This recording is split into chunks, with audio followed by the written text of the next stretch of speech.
just getting ourselves together. We've had a couple of issues with Teams and different invites. So apologies. I think everybody who should be here is here now. If not, we'll make a start anyway. And then if there are any other colleagues, they can join us as and when. Okay. So Prynawn da, everyone. Good afternoon, everybody. I'd like to remind you all about the hybrid meeting protocol, if that's okay. All councillors and guests who are attending remotely must keep their cameras on.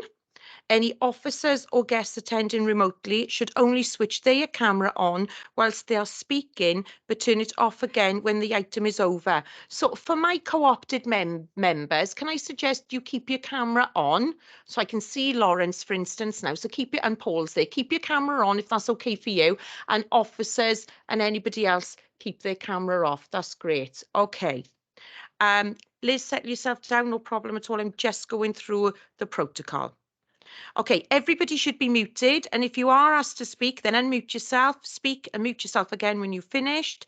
If you have a question, press the virtual hand on the screen and I'll invite you to speak one person at a time.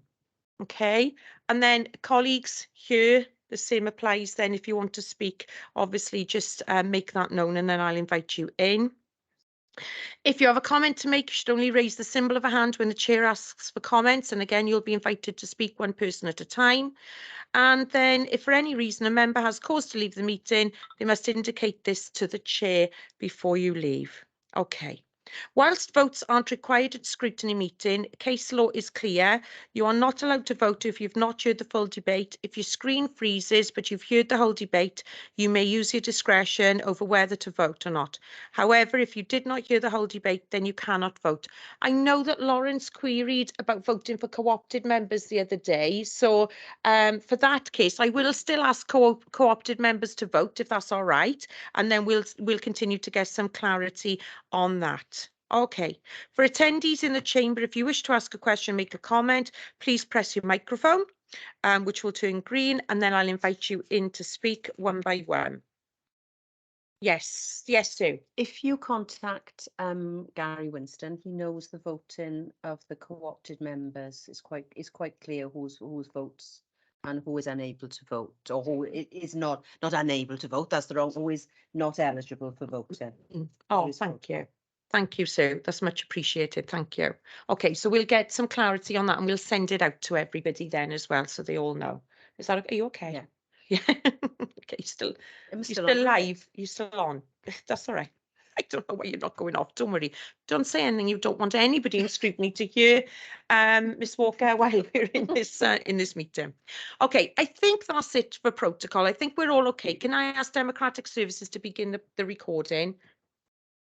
Thank you, Mair.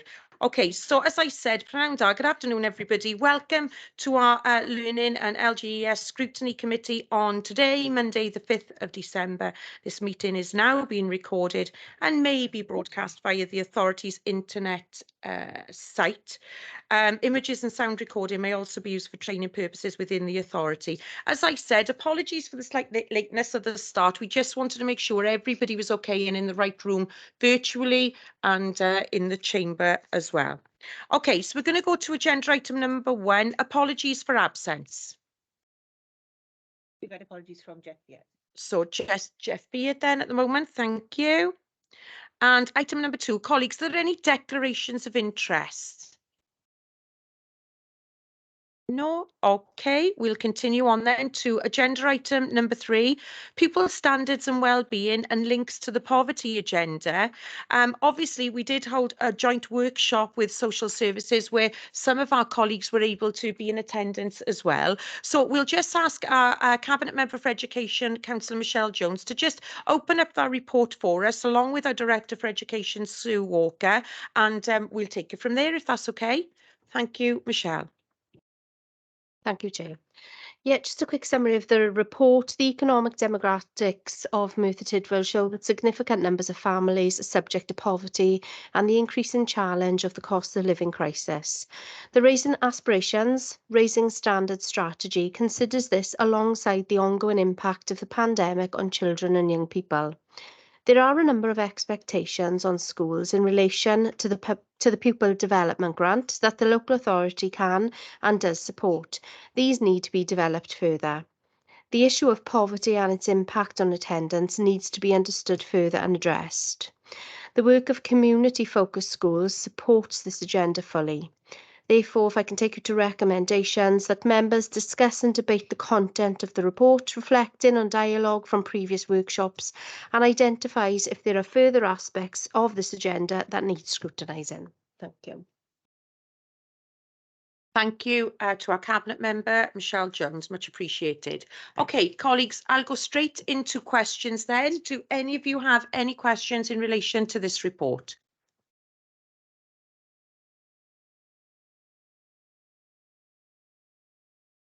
Councillor Jamie Scriven.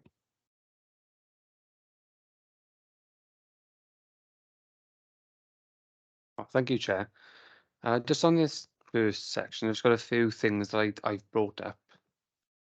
No, they're not necessarily linked to specific points of the report, so I'll just go through them as they are for you.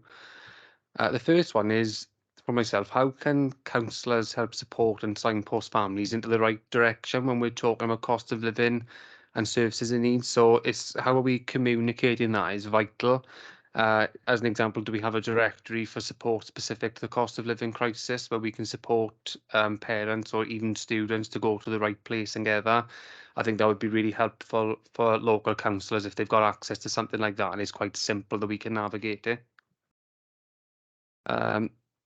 Second one was around community-focused schools and just the point of making them a centrepiece and a hub for accessing that support. So leading off what I've already mentioned, perhaps there's an opportunity in there. I don't know whether or not anyone would be able to let me know.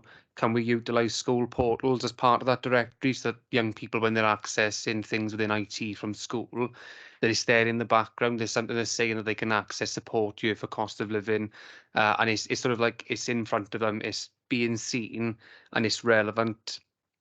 Every time they turn on that computer screen, they can see it, they know where support is. Just two more points. Sorry, I'm nearly there. Just trying to find the third one. This is less of a question, Chair. It was just more of a point that I wanted to raise, and that's around the mental health issues that are prevalently within the report and identified.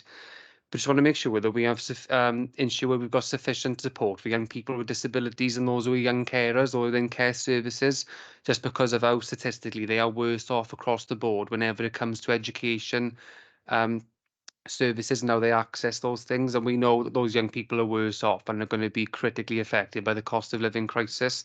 So it'd be nice to see that we've got some even bespoke support packages in place for those families with young people who are disabled, who are in the care service or are carers themselves.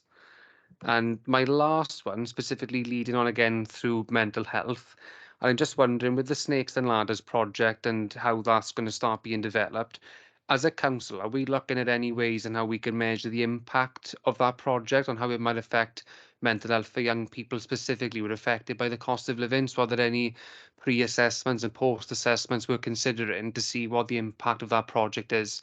Because I'd like to think it's going to be really good, and I'd love to see that if we can pinpoint it and say this is how it impacted young people, this is the effect it had, and can we replicate that possibly as a service provision in the future?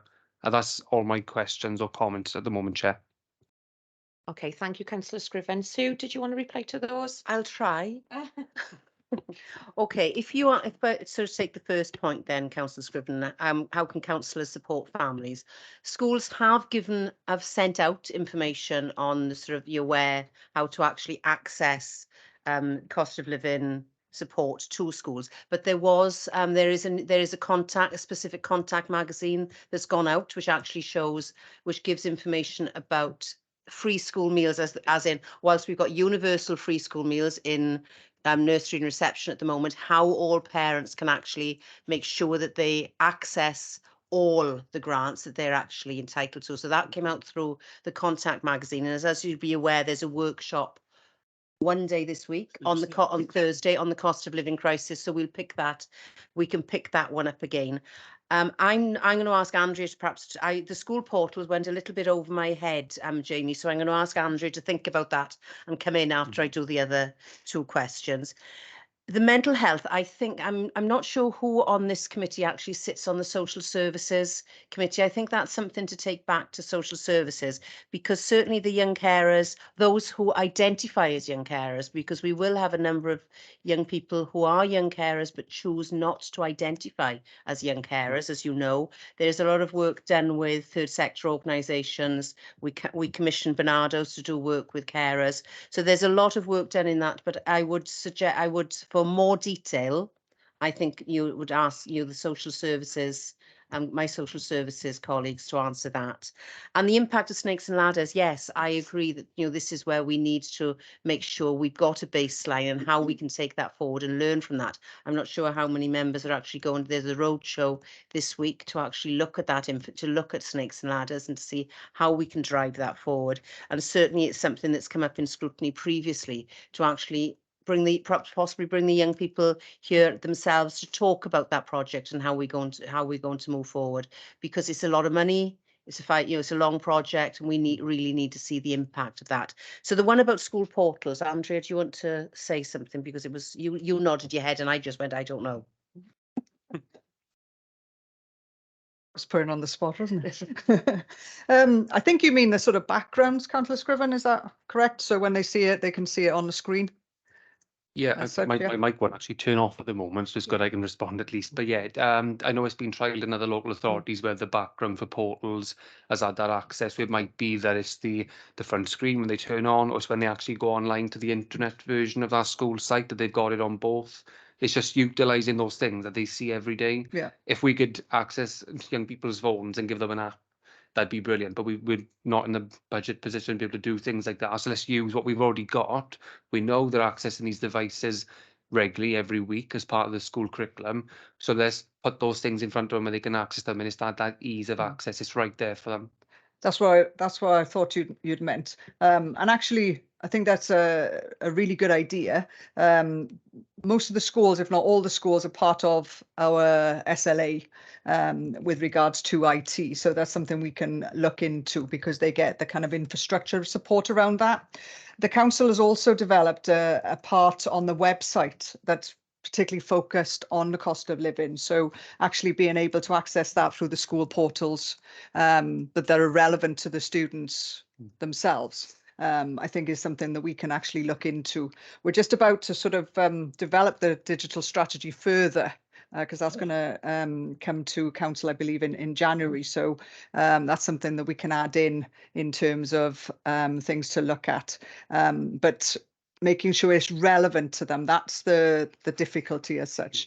But I know the schools are also utilising social media platforms to be able to contact their parents, make sure that they can kind of see where to get the kind of different benefits that are available, or different support structures that are available as well. So a lot of the schools are utilising that avenue. So there's certainly scope to be able to look into that as well. Okay. Councillor Scriven, did you want to come back? Yeah, just to say thank you for both answering those questions. And just in regards to Sue's mentioned about the workshop, I know I've given my apologies for Snakes and Ladders workshop because it actually falls on a full council meeting. Yes, Just, as I was saying, Yeah, that, I but was they're thinking the same unfortunate. thing, yeah. But I would have loved to have attended. Just unfortunately, it's landed at the same time as our full council. Okay, thank you, Councillor Scriven. I think that Jan, who's taken the lead on coordinating that, is trying to reorganise some new dates as well, so it doesn't clash, because there's a couple of us who sort of sit on that board or want to take part as well. So yeah, thank you both. Sue, did you want to come back in? No, you're all right. Okay, I'm just going to go over to Lawrence, then I'll call.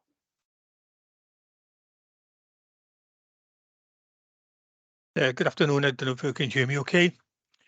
Yep, good. Yes, we can hear you okay. Thanks. I got a couple of questions. I'll take them one by one if that's okay. Regarding the higher quality teaching, I see in the report that is talking about a series of network management meetings and about sharing best practice. I'm just wondering, in addition to what has been occurring in the last year regarding a lot of collaboration which has occurred with schools, senior management team and various members of staff who are leading the different areas of learning experience. Obviously, as a result of that, there's been a lot of work going on in this area and by default sharing all this good work. So I'm just wondering what benefit, if you like, those additional meetings are. If I take this is actually under 5.4, Lawrence, which actually starts by actually saying it's new guidance for PDG. So the network that I'm referring to there is a specific one about PDG. We've got lots of good practice around PDG within the local authority, but actually under those 8 headings of PDG, that's very different. There's a very different message that's come from Welsh Government about reporting on PDG and looking at progress against these. And then, so that's why we're setting up a specific one about PDG. We've got a session in January with a speaker coming along in the morning to talk to the head teachers about how they've actually raised outcomes, because all this is about raising outcomes as well for our young people to actually do that. But then the afternoon session will be looking at, okay, where's the best practice in the county and how can we actually make sure that we're all, so the children, doesn't matter what part of the county they come from, they've actually got access to this high quality provision to support that. So that's very specific about PDG in this report. However, I am going to hand over to Andrea because the head teachers also made a request for further network information.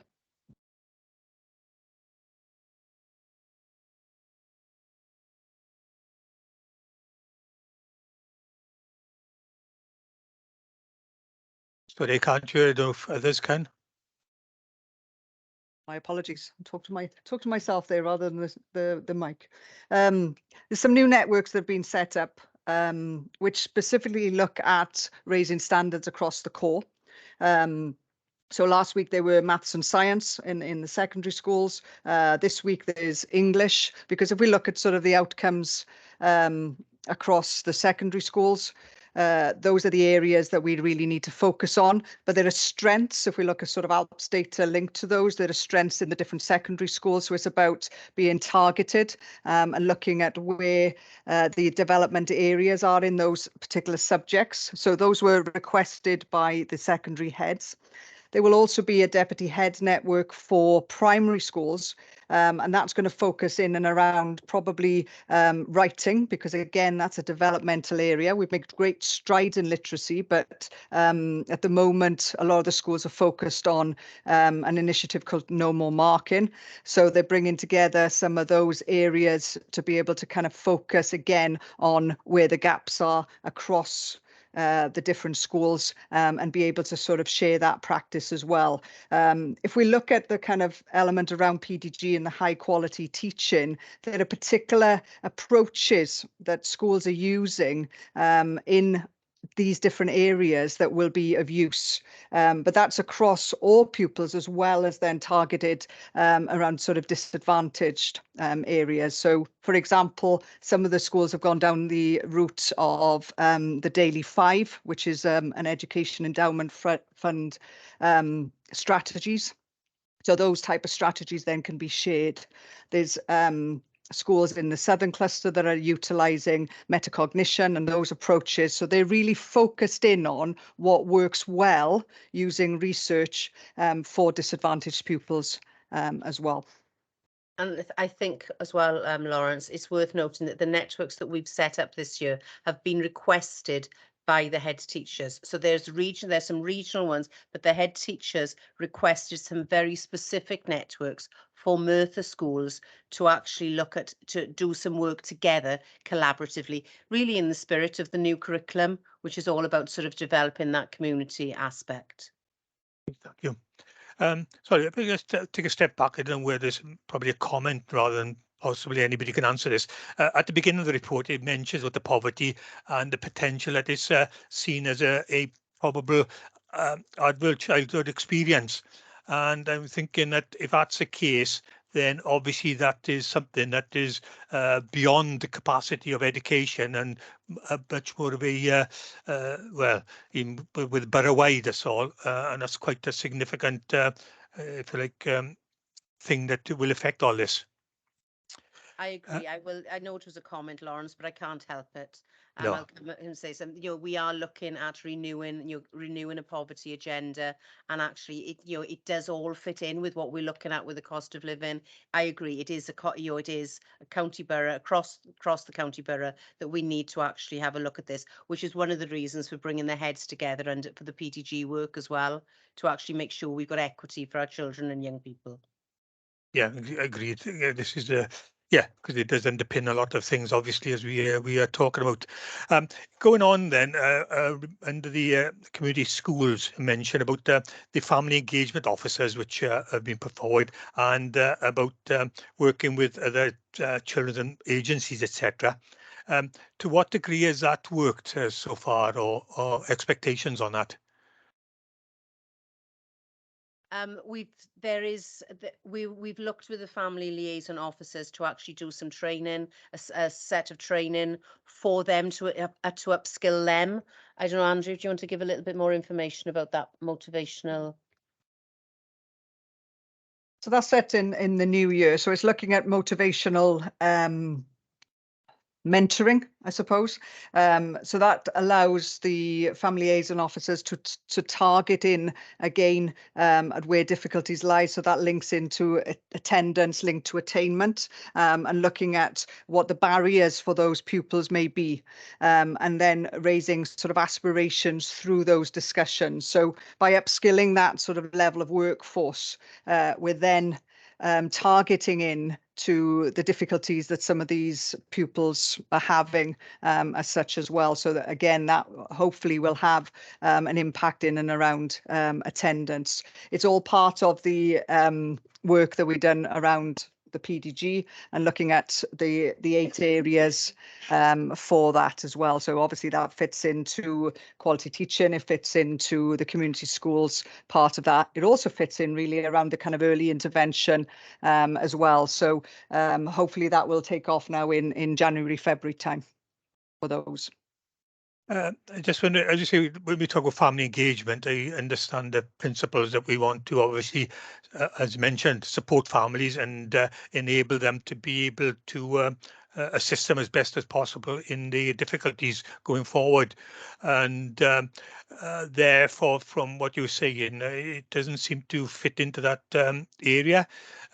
It's a matter of these families and how we can engage with these families and going, I suppose you're touching on something else I picked up on personally again, talking about attendance, is that the problem is the families or the parents of those that we particularly want to get involved with are the ones that we're unable to actually get engagement in terms of the children, etc. And I'm wondering to what degree what can be done in order to get that engagement. It's if you like, it can be beyond the scope, as you know, of family liaison officers and school, etc. I wonder what your thoughts are. I think we've got on attendance in the new year, Jay. Oh, perhaps not. It could be something.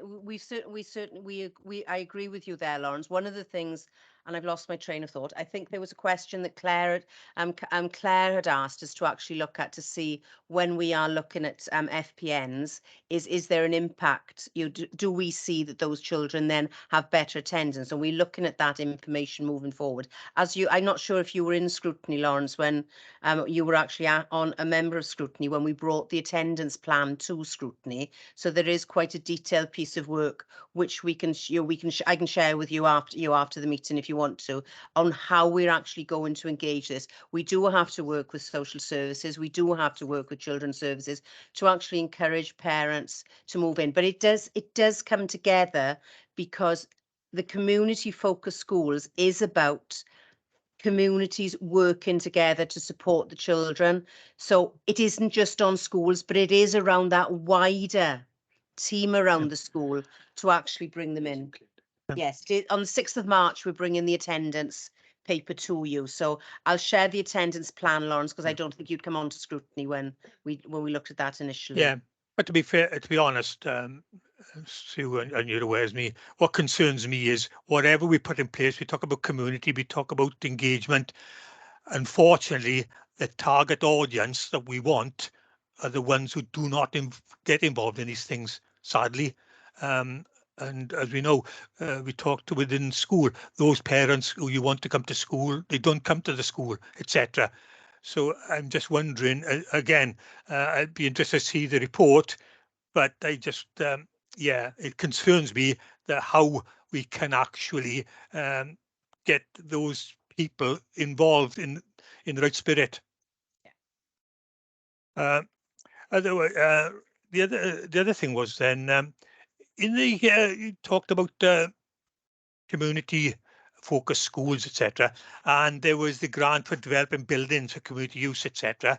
What can you give any examples of what has been done in that area? I'm so glad that Anthony is on this call for the next report, because I'm going to hand straight over to Anthony, Lawrence, and he can give you the background for that. Thank you. Yeah, thanks, Sue. Thanks, Lawrence. There was an allocation to the authority of around £380,000 for community focused schools monies in the current financial year, and we encouraged all schools to put a bid in to be able to open up their schools for more community use.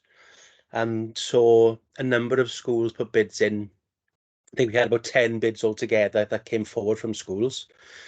And we went through a process of assessing those bids against the criteria of the grant. And then we had a number of discussions with schools for further information. The types of bids that came in, Lawrence, it was quite varied. There was bids to increase the community use of sports facilities outside in the external areas of schools. There were bids to increase community use of rooms within the school so that they could be purpose community rooms separated off from the rest of the school, so access to those rooms wouldn't give access to the remainder of the school. So had a couple of bids in that area.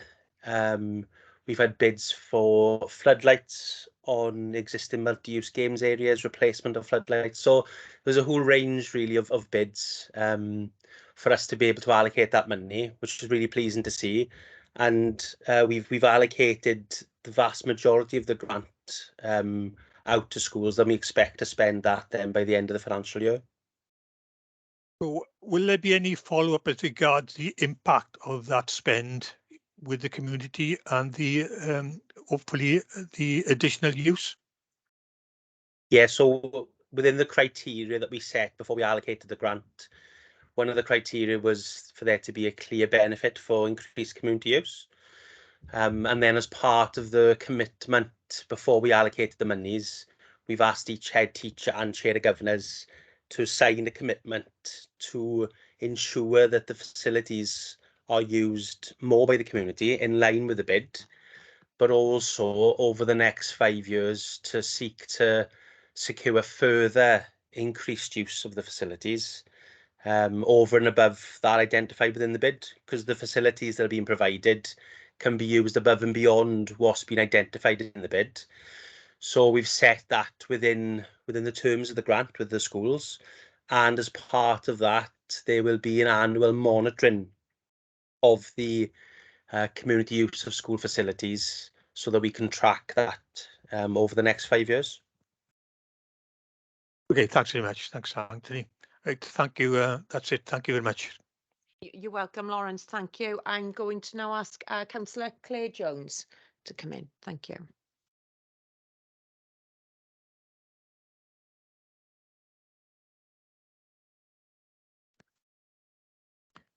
Sorry, everyone. Let me just go to my mod.gov, please. Right, first of all, thank you for the report. It was much appreciated, and everyone involved in taking that report. Like I've stated previously, I'm looking at 3.3 when you're saying about children with low income backgrounds. You know my thoughts on this, and I do fear that there are going to be a lot of children who are going to be thrown into poverty from working parents. What have we got in place at present so that can assist the parents, please? We've got your Councillor Scriven asked at the beginning what was actually, what the council have actually done. We've got that. We've sent out through Anthony's team. We've sent out a number of information leaflets to parents. This is what they can actually access. We've got that sort of contact magazine that's gone out to all families to show what they can actually access. The issue is for working parents. I'm not sure is the answer, Councillor Jones, because I'm not sure, what is out there that they can actually, that they can access. And this was the discussion that we had in the Orbit, and I think it'll come up in the workshop on Thursday. Is that it is that gap, isn't it? You've got the gap between the parents or families that have external grants, and then those that need it but are actually working. So the honest answer is I don't know. Schools do their best, and schools are looking at their PDG. The PDG comes for those children who are eligible for free school meals, but the schools, I don't know of a head teacher that doesn't use that funding to actually support a wide a range of children as possible, to make sure that they get the best opportunities in schools that they can. I think that's my concern, Sue, is the criteria for somebody to be able to access any funding and grants. And I just feel that there's going to be quite a lot of people who are going to be over that threshold, albeit be slightly.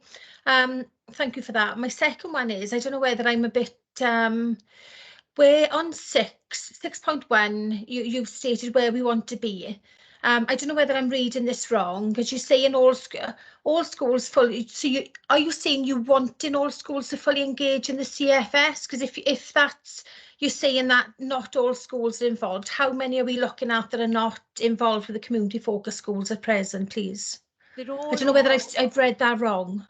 Yeah, they are, or we have done work with all schools on the community focused schools agenda. What I mean there is that they're engaging fully with it at the moment. There are different levels, and don't forget, it's very new for us as well. Andrea's doing a piece of work on curriculum and how we can look at that. You're within the local community. Anthony's doing a piece of work on. You're working with governors to actually ensure that the school is used as a community asset. It's a new piece of work for us, so it's a new piece of work for schools, and each cluster is doing it slightly differently. But what I mean by that is that all schools are engaging at the moment, but we want them all to be doing as much as they possibly can. I thought I'd read it wrong, Sue. No, that's just me. I want to go back now. I just want to say where you stated in one of the bullet points that staff have had the opportunity to undertake trauma-informed training. As you very well know, I welcome that, but I would also like to say congratulations to Gyfartha Park and the recently awarded Avon Taff for receiving the award for the National Nurture UK. So, well done on that one. Definitely. Great, thank you, Claire, and thank you for bringing that to scrutiny's attention as well. That's really important. Thank you. Okay, I'm going to move to our co-opted member, Liz McLean. Liz. Hello, all right. Just wondering, looking at 5.4 here, and you're talking about community schools and the role of family engagement officers. I'm assuming that if those are in all schools, then at the moment, are they community engagement officers? All schools have had money. All schools have had money, a small amount of money to support family liaison officers. What we're finding is that it might be the clerk, so they've got other roles as well. So what we're trying to do through the work that Andrea was talking about earlier is ensure that there is a member of staff that has got that as the main part of their work. What we've got in the North Cluster, because we've got the Community Focused Schools Manager there, is 2 family engagement officers that are sort of sit above the family liaison officers. So they are going to work with the flows as well to see how they can develop their role. And it's a piece of work that we'll do with head teachers to say, okay, this is a key piece of work with the cost of living crisis, with the expectation on PGG, with the expectation on community focused schools. You need to increase the kudos, for want of a better word, of this role in your schools. A lot of schools do it really well. A lot of schools just have dabble to a certain extent in it. So we want to make sure that this person has has a key focus for working with families, and it picks up a lot of work similar to what Councillor Scriven was saying earlier. The mental health, they can support that sort of aspect as well. So it's looking at how we can develop this work further. We did it pre-COVID. We started developing it, then COVID hit and everything went all over the place. So we're bringing that back to the agenda. Schools. I just wanted to raise the point that I have seen in the past where there have been family engagement sort of projects and things that the Welsh medium schools have actually been excluded because of just the fact that, you know, it's been seen that, well, we can't provide this through the medium of Welsh, so we can't really do it there, or the schools have actually refused it because it cannot be provided through the medium of Welsh. I remember things like that have happened in the past. That's what Would I dare do that, Liz? What I will say is that, yeah. What I will say is that we've engaged now with, because that you. What is the community focus? The community focused schools manager is in the north of the county, so it's the cluster for Penydre and Blessed Carlo Acutus. But within that cluster, we've engaged Santas Tidville because obviously the seedling school is in the north of the county. So they have had work where they've had engagement with the family engagement officer. So we are looking at pushing that forward, because whilst you might say that it can't be delivered through the medium of Welsh for whatever reason, actually a lot of those families don't speak Welsh, so they want that support. They need that support through their language of choice. So that is something that we certainly engaged with the Penydre, with Santas Tidville for the seedling school, and as we roll out community focused schools in the other areas, you'll see that engaged in the other Welsh medium schools as well. you know, can you hear me? I don't know what I'm doing here.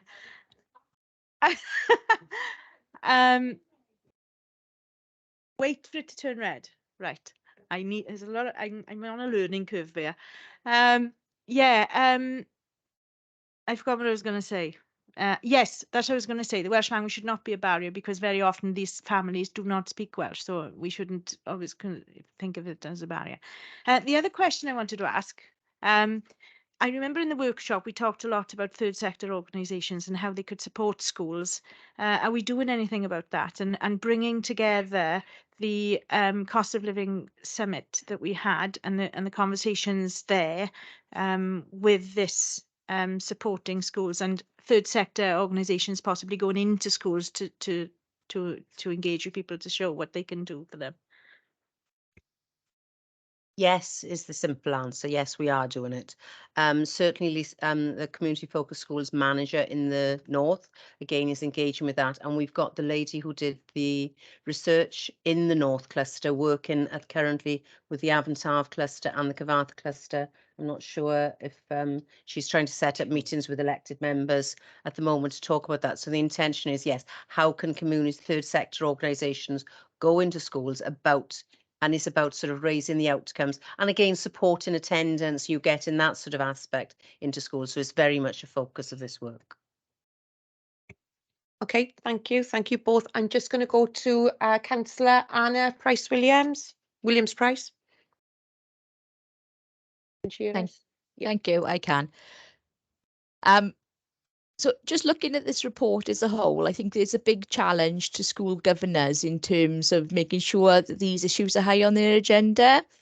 Do you believe the school governors are adequately informed about the impact of on attainment of poverty, or what further work can be done to improve the knowledge of school governors in this area? I'm going to be very careful as I answer this, Councillor Williams-Price, because there are an awful lot of governors in the room and I wouldn't want to offend anybody.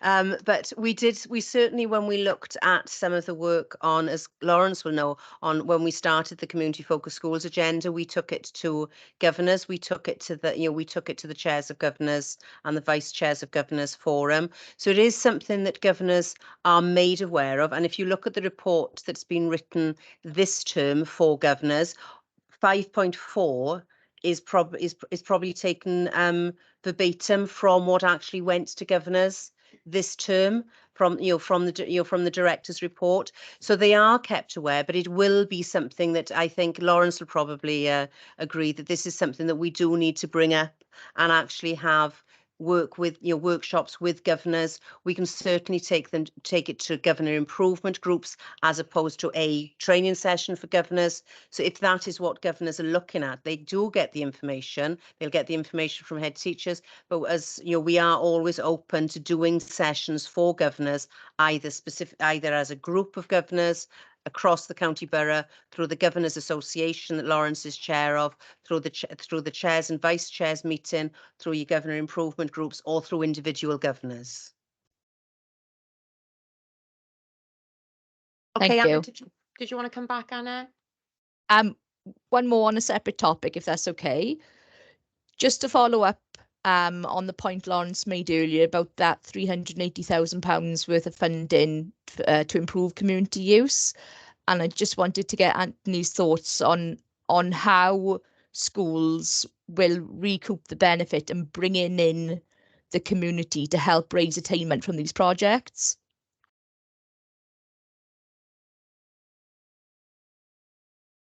Yeah, thanks, Councillor. I think that's an interesting one because the projects are very varied.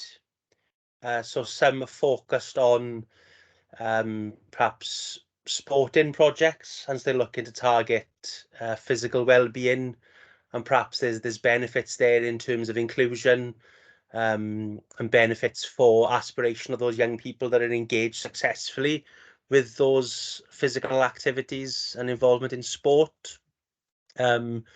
So there are links there to better attainment, but they're quite intangible.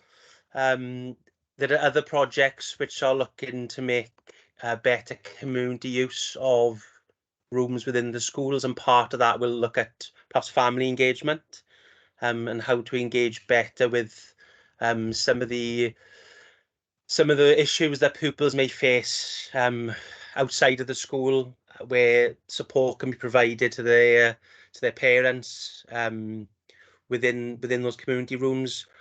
And some of those rooms then can provide focus on engaging with pupils more effectively, those who don't engage well with the academic curriculum.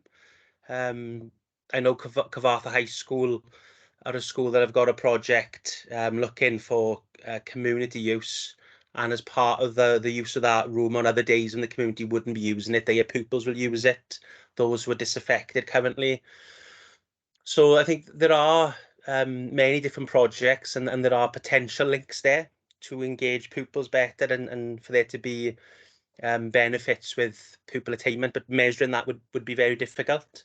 The key aims of the money has definitely been around more community use of the schools, and that's been the criteria that Welsh Government have placed on the funds. So that's had to be the focus, albeit that there are links that can be made and potential benefits to the pupils in those schools. That's great. Thanks very much. Yeah, please do. So another example there as well is the use of those facilities in terms of curriculum development as well. So for example, in one of the schools in the Southern Cluster, excuse me, they're developing as part of their kind of big box Boyd and their kind of business enterprise element, so which is part of their kind of mandatory curriculum around careers. They're using the funding to develop that, so that will integrate into their curriculum.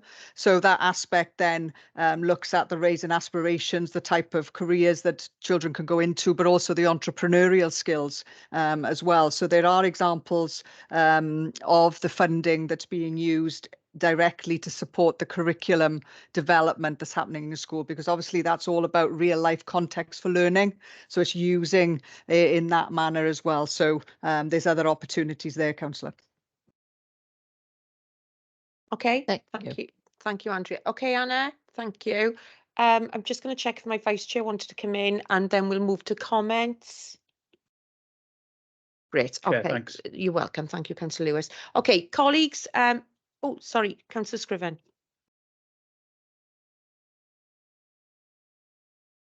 Sorry, Chair. I had one last question. I waited for everyone else to get theirs out the way first because I forgot this one earlier on. I went over it. But just this might seem like a silly question to ask, just because my knowledge around PDG is not amazing. But I just wanted to ask: is the PDG shared on any needs-based assessment to schools? And the reason I asked that is because of the figures we've got in 3.6 about multiple deprivation figures. It's great to have those figures there, but obviously I'm sort of asking the so what question then. So as an example, if we have one secondary school that's got 40% of the pupils living in some form of deprivation or some of the worst deprived wards in the area, do they receive that specific school further support in the PDG offer in comparison to our other secondary schools, or is it sort of like an equal blanket approach? The pupil development grant is based on free school meals numbers. So there's, and I should know off the top of my head, is it 1,150? It's something like that for each pupil that is eligible for the true free school meals, not the universal primary free school meals. So it's yes, the school has got 40%. Or it's 32%, I think, at the moment, free school meals, they will have more money than the other schools. So it is dependent on free school meals. I think if you look at the council paper that went on community schools, on community focused schools, I think I attached as an appendix the breakdown of the PTG, Councillor Scriven. If not, I can certainly get it to you. Yes. Yeah, that's okay. Thanks you. It's one of those days that I've got to refresh my mind, so that it's prevalent to ask the question. Thank you. Okay, thank you, colleagues. If there are no further questions, then I think it's opportune to move to any comments now. Any comments from any colleagues before I make my own as chair of this scrutiny? Thanks, Chair. Just to thank Councillor Claire Jones for her comments about the accreditation for Avon Taff. You may not know, but I am Chair of Governors at Avon Taff, so we'll pass on those congratulations. Thanks, Claire. In way of some background, the accreditation was done via Nurture UK. That's a charity that focuses on positive outcomes for young people and children. There was a lot of work that went on through the school's wellbeing officer, who's employed full time and has been for at least the last 2 academic years, I believe. I myself, as chair, was interviewed by Nurture UK alongside some of the sort of key stakeholders, the head teacher and other governors, pupils, parents, etc. So we are really proud of the award, obviously. In way of further background, Claire, we do have a blue room in Avon Taff, which it supports children with sort of behavioural needs. We have a dog as well, Colin, who's very popular as well. So if you do need any further information, I'll be happy to pass around to you. Thank you so much, Councillor Gareth Lewis. Colleagues, if there are no further comments, I'll just sum up and make some of my own, if that's okay. I think that without doubt, and we'll know this through our joint workshop that we had with colleagues in social services as well, this isn't something that, you know, education can take on their own. You know, it is such a massive issue, and now and undoubtedly, you know, into what we see the foreseeable future. I think it's important to just touch upon some things that were mentioned. Critically, it is working poverty, those what we call, you know, in working poverty, that are the ones really that we do need to reach as well. Only today I've been working with a family, and again it comes down to, you know, embarrassment as well. You know, it's a terrible, terrible situation to find yourself in, you know, when you've got young children in school as well, and all of a sudden you found yourself in crisis, and it's trying to, you know, encourage those people to not be embarrassed, to know that a lot of things can be done confidentially through the school. You know, our heads, our support staff, our school secretaries are absolutely fantastic in supporting parents, carers and grandparents as well. So I think it's important, either as local councillors or as co-opted members or governors, that we reiterate that, you know, don't be afraid to ask, all in confidence, don't be afraid to approach. And I think that's the issue that we have here as well, is those harder to reach are sometimes those who are, you know, perhaps not able to access some of that benefit support, but are in desperate need. So I think, you know, we need to continue that joint work really with social services as well. And that takes me to the point about taking back Councillor Scriven's question to social services, and just perhaps touching on some of those points with them there. That would be really important. Again, just to thank officers for the report.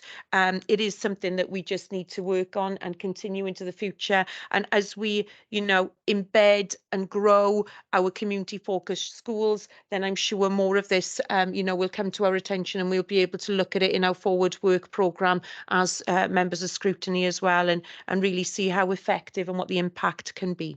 Okay, so thank you for that, colleagues. I'm going to move on to agenda item number 4, and that is Welsh medium and secondary schools provision. Now, just as a reminder, I'm sure you'll all remember that we recently, those who were able to attend, thank you. Those who didn't were able to ask questions as well. But we recently held a joint, a workshop where we did a SWOT analysis looking at Welsh medium provision within the local authority. That was a really useful workshop. I'm sure those who were in attendance will agree. What I'm going to do is, again, I'm just going to hand over to our council cabinet member for education, Councillor Michelle Jones, and then we'll bring in our head of school plan improvement, Anthony Lewis, just to touch upon this report, guys, before we walk into questions and observations, if that's okay. Councillor Michelle Jones. So just to summarise the report provides an update on the local authority's review of secondary school provision available for its pupils in view of the Welsh in Education Strategic Plan, which is the WESP for 2022 to 2032, its 10-year targets for Year 1 pupils, and in response to the Estyn Inspection Recommendation 4, which was to ensure that provision for Welsh medium secondary education meets the future needs of the pupils in Merthyr Tydfil. There are currently 400 pupils accessing Welsh medium secondary education in years 7 to 11, and this is projected to increase to 480 pupils over the next 5 years. The local authority's 10-year targets for Year 1 pupils accessing Welsh medium education requires the number of pupils to increase from 100 pupils in January 2020 to 155 pupils in January 2031. Achieving this target will give rise to a further increase of 270 pupils requiring Welsh medium secondary education in years 7 to 11 over the long term. Plans are required to ensure that sufficient secondary school places are available to meet the future needs of the pupils of Merthyr Tydfil, and a feasibility study is being undertaken to explore the options that are available to ensure that this is achieved. Therefore, recommend that members discuss and debate the content of the report, make recommendations to officers to feed into future Cabinet reports. Thank you, Chair. Thank you, Councillor Michelle Jones. Colleagues, we'll move straight into questions then. Are there any questions in relation to this report? Bear with me as I just scan my screens and the room. No? I'm just looking at my colleagues in the chamber. Oh, Anna, we'll bring you in. Sorry, I couldn't see and I can't get access to your hands to see if it was Lawrence or Anna first. So, Lawrence, would you mind if we ask Anna to come in and then I'll bring you in? Cool. Yeah, I don't know if you can see me. Yeah, cool. Okay. I'm putting my thumbs up. Anna, dive in. Thank you. in terms of this report, obviously looking only 7 to 11, year 7 to 11 age groups, is there anything to consider at this point in terms of the impact on tertiary education within Merthyr?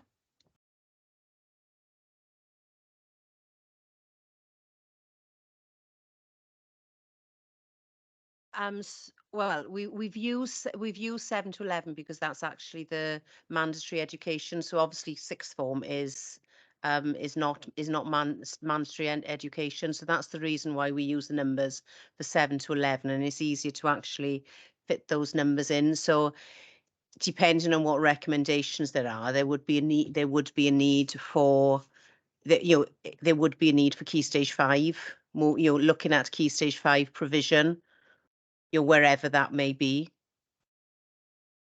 As part of this, we've got a 10-year WESP. The college has got its own plans, and they have to increase Welsh medium provision as well across a range of subject areas and vocational areas. So that that's the reason why we use 7 to 11. Because that's the statutory age range. We wouldn't look at that aspect. Anthony, I don't know if you want to come in and say anything else there.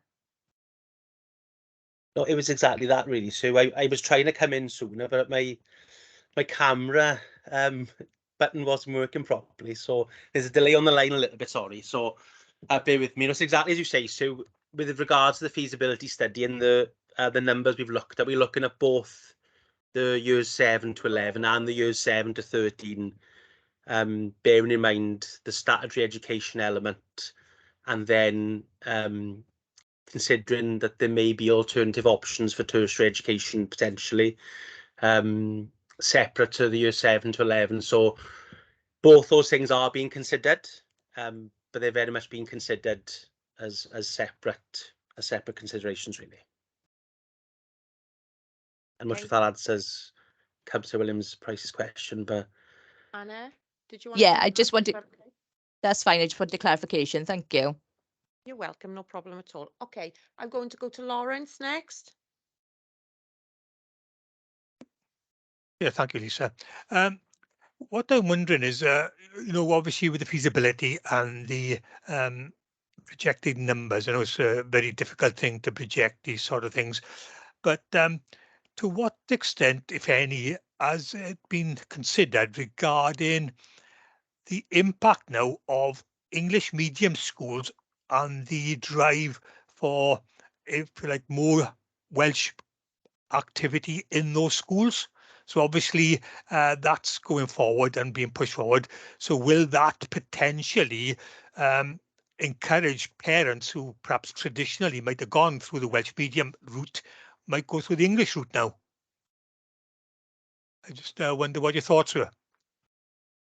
That's a very interesting observation, Lawrence. I think if you actually look at Welsh Government's continuum, they are looking to have sort of schools where they would have, they would have Welsh, more Welsh language being taught throughout, and looking at sort of conversion is the wrong word, but actually looking at sort of doing more Welsh and certainly in foundation learning classes as we actually move forward. And within the WESP, there is a discussion, there is sort of an action to look at a couple of schools where there will be increased language. I'm not sure that it would stop parents from sending them to a Welsh medium, but what you will get is you will have more Welsh language within all schools, as part of the Welsh Government's 2050 strategy. Exactly, and that's what I'm wondering. So therefore, yeah, it's just throws another question mark about that demand going forward. Yeah. Okay, thanks. Thank you, Lawrence. I'm going to go to our co-opty member, Liz, next. Sorry, Liz. Hello, all right. Yeah, there were a few things that I've been thinking about since we did the workshop, and what you were saying about the more Welsh being taught and used in English schools today and in the future. That is really, really true, because over the last 10 years, we've seen so many more people becoming fluent after coming out of English schools, actually. What I refer to as English schools, but, you know, whatever we call them. Interestingly, that means that we're able to provide activities bilingually far more often these days than we used to be able to do, because a lot of children have a lot more Welsh than they ever did before. Saying that, the best way to produce Welsh language speakers, which is what we're trying to do in terms of in line with the 2050 strategy, is to immerse people in the language so that they become completely fluent, and not only they study a lot of wider cultural stuff as well as the actual language. So there are benefits to that. I think that, to be perfectly honest, I do believe that the estimates for the figures, the estimated figures for what we will achieve in 2031 are quite difficult really to work with, because I think once you provide that education, there may be a lot more of a demand for it than envisaged. And I think that's something, because that is what they've seen in other areas. I know that there's been a massive influx, and there hasn't been sufficient planning. I'm also very aware that what is worrying me a little bit is that I know that people in Rhondda Cyntaf, that we don't seem to be planning enough for the fact that there aren't enough places in Ysgol Rhyd y Waun into the future. I know there has been an expansion in Rhyd y Waun and everything, but from talking to parents, in my personal experience, there does seem to be quite a lot of sort of alarm at whether there will be places for Merthyr children into the future. This is causing problems, and of course we know from it's an historical fact that the fact that there is a school outside of the local authority, it presents a barrier to people choosing Welsh education in the first place, isn't it? So all of those factors need to be taken into consideration. I'm not sure if there was if I can unpick a question from that, Liz, but I think one of the things that Anthony is certainly looking at as part of the feasibility study that will go to council in sort of towards the end of the spring, we'll look at all the issues that you've actually discussed there. We were lucky enough to have an immersion grant for our current Welsh medium schools, and there is a report coming to the next Welsh Education Forum, or I think it's actually come out, or it might be coming out tomorrow, on what has been done for that immersion in our current schools. But and the new seedlings, the new school in the north of the county will have an immersion class. It's being planned to have an immersion class, and that will also take children possibly from the Cynon Valley, because they haven't created an immersion class over there either. So what you talked about, numbers, all that would be included in the council report moving forward, which is why it's taken a little bit longer to actually pull the information together than we had originally hoped.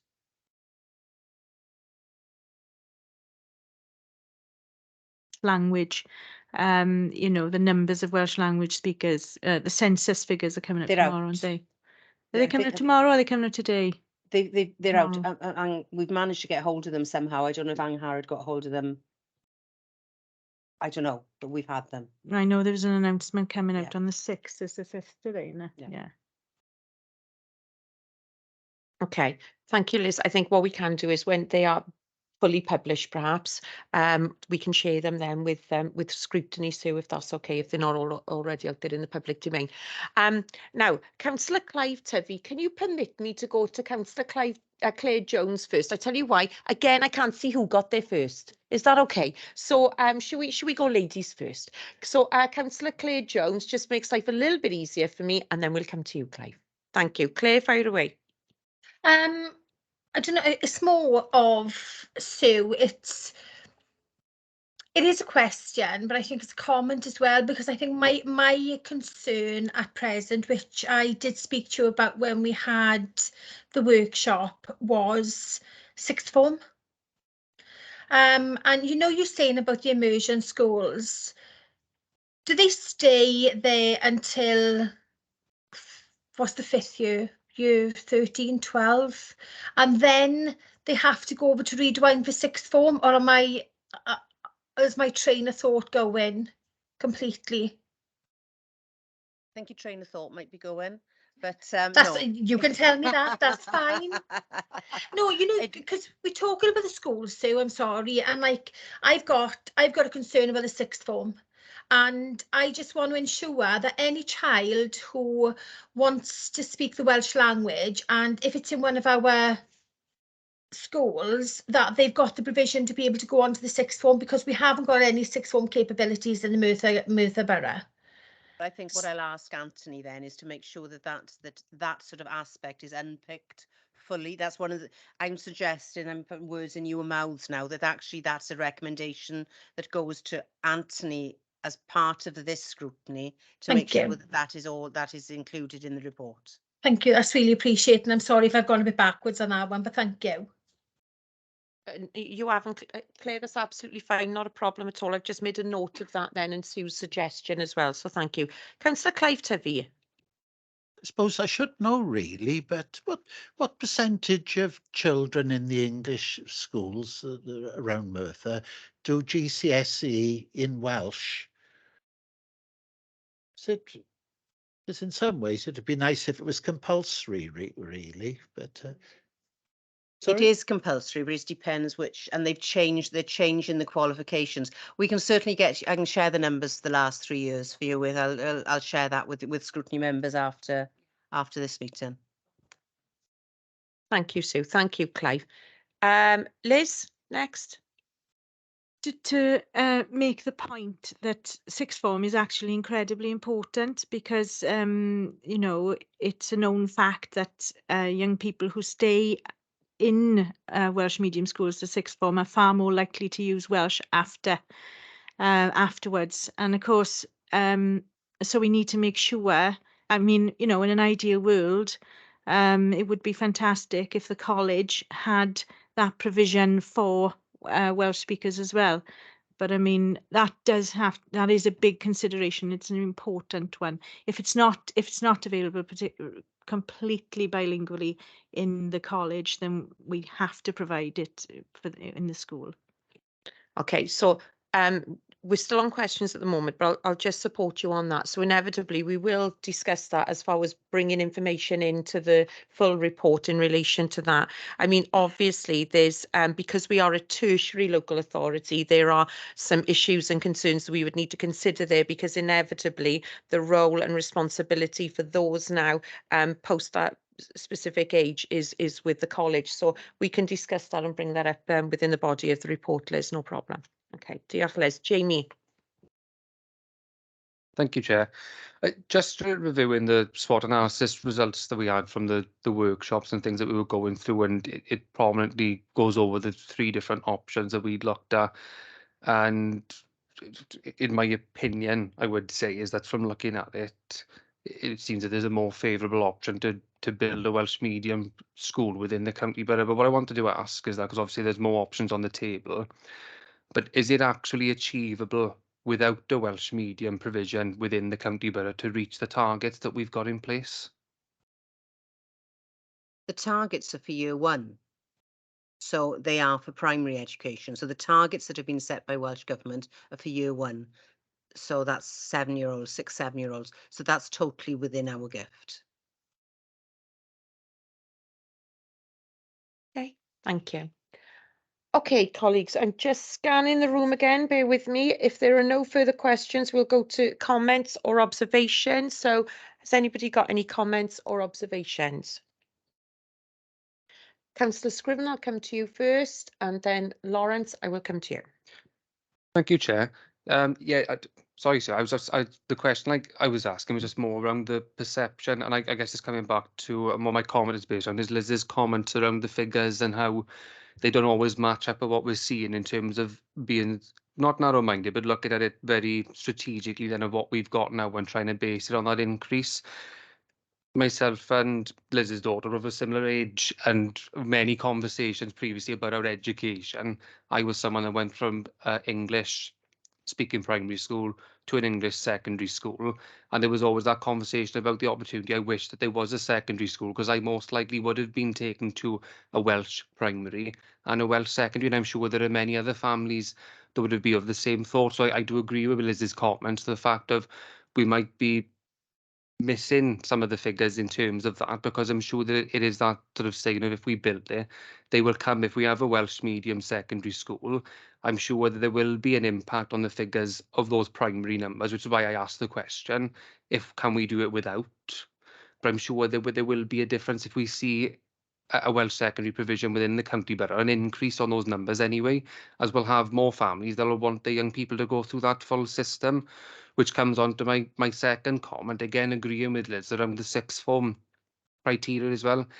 It's the same when we look at elections and voting. It's an habitual habit. If young people are not doing it by the time they're 18, they're less likely to do it for the rest of their lives. And it's the same with languages. If we haven't got young people going through a full system of primary, secondary, and that sixth form area of their education, then they're very unlikely to continue using the language as they go into seeking further employment, further education, training. So I do agree with everything that Liz has said and the concerns brought up, because we really need to, it's not just about hitting that target, the 2050 target, making sure we're ticking a box. It's about embedding Welsh language and the culture within the people that we've got within the county borough itself. And the only way that we can do that is, like Liz said, it's about you sort of like embedding it within the ethos and the whole culture of education we've got, and they've got to live within that environment. It's not just a case of getting it right and saying, okay, they've got a primary and secondary offer, and then it's find your own way afterwards. They've got to be able to live and thrive in that environment, and that's why I completely agree with what Liz is saying. We've got to make sure that there's an offer on both ends, that it's there for the secondary and from a sixth form perspective. And it'd be ideal if the college had that in place and it was supporting them right throughout their entire time in education. And Thank you, Councillor Scriven. Thank you for those comments as well. And when we come on to agenda item 6, we can just remind ourselves of that to make sure they are part of ours. And as I said, Sue's recommendations, that it forms part of the next report on Welsh medium. So thank you for that. Okay, Lawrence, over to you, and then we'll come back to Liz. Okay, thank you, Lisa. Yeah, the comment I would like to make, as I say, totally on board with what Liz and Jamie has said in terms of Welsh education and the culture. But it goes back to my point earlier, really, is this is really being built into perhaps not to the extent of a pure Welsh medium school within the English medium schools now. So there is a lot of focus on there and there's a lot of good work going on, and the children are responding. So on that basis, there is a lot of effort going on there. What if it concerns me, or is in the back of my mind, is that the cost of this new provision in the coming years is okay, unless if it's funded from somewhere, because I'm mindful of the challenges that's coming forward to the borough and other authorities regarding finances in the coming couple of years.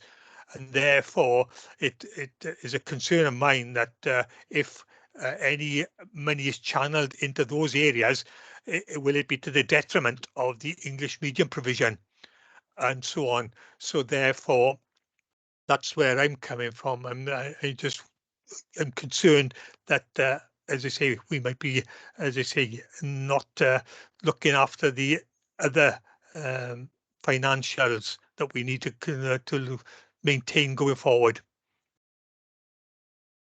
Thank you, Lawrence. Again, some very pertinent points there as well. Much appreciated and noted. Liz. I want to say in response to that, it's important to think about what has happened in other areas where Welsh medium education has had an opportunity to really thrive. Has it really affected English schools to that extent? You know, we need to look at that. We need to not assume that because we are filling one area with, you know, one school with Welsh speakers, that we are detracting from somewhere else. We need to really look at that argument if that's something that's really concerning you. I think, though, that it's really important to see this as a massive opportunity. I can see a big difference in what's happening with Welsh education since Sue Walker has been in her post. I've seen a real energy there that has never been there before, and I've been working in this field for 20 years, you know. And I think that we have an opportunity to change people's perceptions of Merthyr by really grasping this opportunity and doing what the Welsh Government is saying that we should be doing, and that is providing equal opportunities for everyone to access Welsh education in Merthyr Tydfil. And I think it's fantastic that the seedling school has been set up in the Gurnas, giving people that would previously never have had the opportunity to access Welsh education, the opportunity for the first time. And also, we need to remember, in terms of the English schools, it is just as important to make sure that we integrate Welsh language into the English schools. And we have one of the best English schools in Wales, you know, Pen y Dre. People talk about it all over Wales, the way that we are integrating Welsh language there. And that is because of the massive enthusiasm of the teacher that works there and others in his team as well. And he's built that team up, you know. It can be done. We are leading the way in terms of English schools Welsh in Wales. And it's about time, I think, we grasp this opportunity to change the face of Welsh education in Merthyr, because we are seriously lagging behind. And that means that we're not giving those opportunities to our young people. Diolch, Liz. Again, some really important points. And thank you. I know she's to my right, but you are right, and I will echo that as well, as far as you know, working with Sue. Anna, I can see you there. I'll bring you in just a second. But as far as working closely with Sue over the last 5.5 years now, undoubtedly a change in vision and a change in strategy there.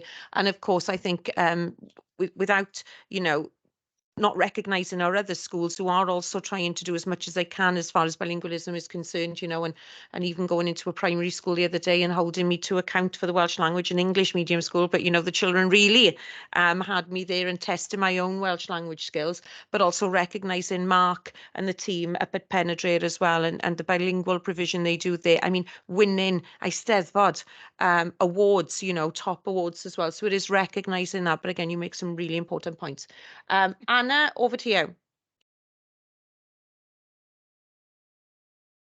Thank you. Just with reference to the point Lawrence made about budgetary concerns, unfortunately, the current financial pressures that are trickling down from the UK government are a threat to all council and public services. But obviously this specific point about Welsh medium education and secondary provision in Merthyr Tydfil is an important challenge for us, as it was raised in the Eston report, and is one of 4 recommendations within the Eston report. So it is a challenge, but it's one I think we have to rise to, and I'm sure we're all looking forward to seeing the outcome of the feasibility report. Thank you. Thank you, Anna. Okay, again, some really important points. Colleagues, if there are no further comments or observations, I'm going to bring this item to a close. Liz, I can see you're green. Are you green? Just say one thing. There is money out there that's going to be spent on Welsh education in Wales, right? And we need to make sure that it's spent in Merthyr. You know, if it's not spent here to increase Welsh education, it'll be spent somewhere else. So we need to be, you know, enthusiastic and get this money here. Thank you, Liz. Okay, colleagues, we'll bring that to a close then. We'll move on to the next agenda item, and that is item number 5, the Forward Work Programme. Officers, if you want to leave, you can, or you can stay, because I need you to agree some dates. If you don't want to stay and agree some dates, you can go. I don't know if my colleagues or if members of the public can see, but they suddenly sat back down, bless them. I'll be very quick and I do appreciate your time. The reason I wanted you to say, it just makes life a little bit easier, but if we were to look back, and my screen has just gone dead, I remember it fortunately, let's see. If we were to look back, a lot of work has been undertaken already in this scrutiny committee for the last couple of meetings. Forward work, we've got it. It just jumped up. Thank you ever so much. Jane is like my little angel to my left hand side. I remember because next we've got 23rd of January, which is the next time that we meet officially as a scrutiny. Now, not forgetting, and I'm going to remind colleagues in just a second, we've still got a lot of work. We're like those little swans, aren't we, at the moment, you know, with a lot of flapping underneath the water because we're doing a lot of task and finish groups, etc. But we'll talk about that in a second. But on the 23rd of January, we are going to be talking about the new curriculum readiness. And obviously, we're going to input into that ourselves with the meetings that we've had with schools. And Jane, my little angel, has sent out a template to us all. So let's make sure we fill that in readiness for that particular scrutiny committee. Then on the 6th of March, Sue reminded us earlier, we have got a report on attendance. The umbrella there is ALN and inclusion as well. And on the 8th of May, of course, we discussed the self-evaluation. What I just wanted to touch upon, and bless them, then they can leave, was obviously we did talk about the PRU Eston inspection that was we were waiting for that to be published, and the GOITRA inspection waiting for that to be published. So is it possible that whether that be a workshop or within a future scrutiny meeting, we could have an overview on recommendations from those Eston reports, officers, if that's okay, and just then how we're taking that forward. I welcome your suggestion. We could do that as a workshop, or we could do it as bringing it in as a report to committee. I'm just aware the committee is pretty full and tight. It depends if you just want us to bring it, or if you want, as we've done previously, the head teacher and the chair of governors to come, or in the case of the PRU, the leader and the chair of the management committee to come along. I think it is a useful, they do need to actually have that conversation with you. A workshop, if you want to make it formal, it needs to be part of the scrutiny work programme. Or if you want to do it as a workshop, we could do it informally as a workshop. But with a scrutiny meeting, everybody is almost expected to come. Whereas with the workshop, it's not as formal, is it? Okay, so I think we could. Sorry, what was the 23rd of Jan is new curriculum. Right, and that report has already been published, and you've already done a lot of work. Yeah. Well, that report's already more or less been written. Yeah. And you've done a lot of work towards that. The next one is ALN, and I know Lawrence is doing a lot of work on attendance. What's the one? It's the one after that. Self-evaluation, 8th of May. It's a long time then, isn't it? Okay, shall I make a suggestion? There would be progress by then, as Andrea said. So would it be better to have it 8th of May around it, and it would fit in nicely around self-evaluation, really? Well, we could almost do a workshop then on self-evaluation as opposed to a report on self-evaluation. We could have a couple of hours on self-evaluation activities, couldn't we? And then just present the report as information to you. Yeah. Okay. Colleagues, let's do this then. Let's do that as part of the forward work plan and schedule that in for the 8th of May. What I would recommend to you is have a read of the Eston reports, because they're published on the Eston website. Have a read so you familiarise yourself with, if you haven't already done so. So, you'll familiarise yourself with what an Eston report looks like. And then within the body of an Eston report are always recommendations, okay?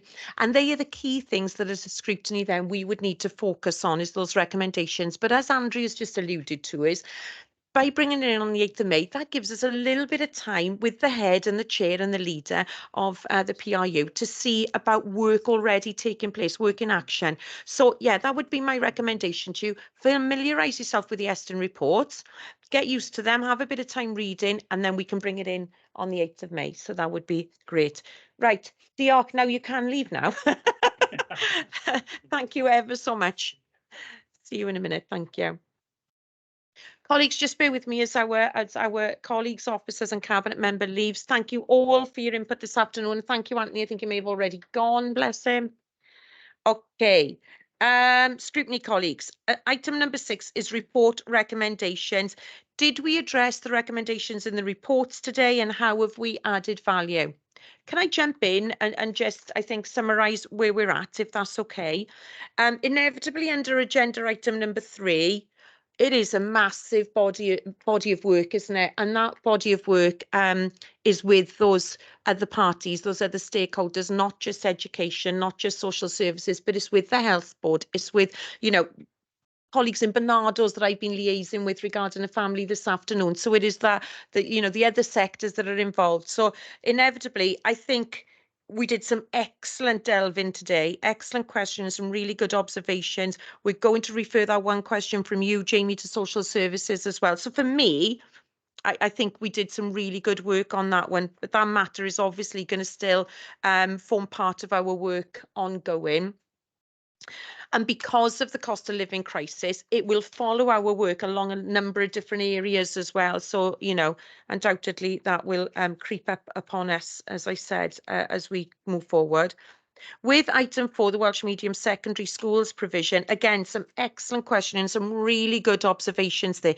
Critically, data and numbers, critically sixth form impact, and I think not forgetting that similar to our faith school, what we must consider as well is those children that we could attract from outside of this local authority, from neighbouring authorities that would wish to come to a secondary Welsh medium provision within Merthyr Tydfil. So I think what we need to do is just touch base with Anthony Lewis as well, and make sure that when our full report comes, that we do see evidence and narrative around those key points that we made: data, sixth form provision, etc. And the old Kevin, costing a bit, build it and they will come.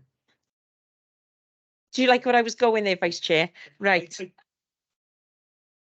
Well, it was Councillor Script. Yeah, we're not going quite down the bodyguard route today, Councillor Lewis, but I was thinking more Field of Dreams. Right, okay, you'll have to share the Welsh version, Liz, with that. Okay. Forgive my ignorance. I did remember that I've been out on a conference all day, but Lawrence had emailed me just regarding another item that we need to consider at some point. And again, whether that could be a workshop. Lawrence, I'll give you some, excuse the pen, food for thought.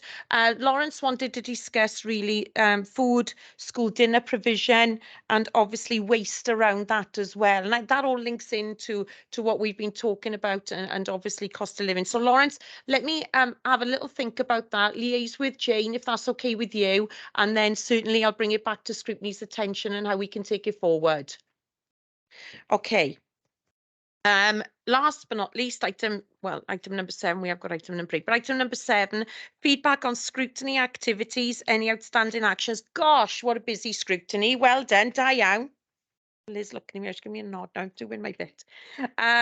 Da iawn. ALN task and finish group, okay, have met to consider responses from schools and will feed into the scrutiny meeting in March. School visits have been organised and are ongoing in relation to the new curriculum. And of course, we have to get those into Jane via that template ready for the scrutiny meeting on the 23rd of January. We've had a joint workshop with social services on the 21st of November regarding standards and wellbeings linked to the poverty agenda. And we had a workshop on the 21st of November around the Welsh medium secondary provision as well. So, you know, we really are doing what we all set out to do when we first met as this scrutiny, really getting to grips, really getting, you know, getting into key subjects, key areas really for this particular scrutiny. So thank you all so much where you've been able to get involved. It's really, really important. And again, we'll feedback when they come up in the next couple of scrutiny meetings. I am scanning the room in case anybody wants to get my attention, but so far so good. So agenda item number 8, any other business deemed urgent by myself. I haven't had any scrutiny referrals, so at the moment there is no further items deemed urgent. Can I just diolch yn fawr, thank you all for your attendance this afternoon and your fantastic work again, much appreciated. I won't see you before Christmas, so have a lovely Christmas, Nadolig llawen. Merry Christmas everybody, take care. I'm sure I'll see you in some form or another. Clive can't get rid of me, look at him there now, my ward colleague. So yeah, enjoy it guys, thanks for your hard work, much appreciated. Thank you.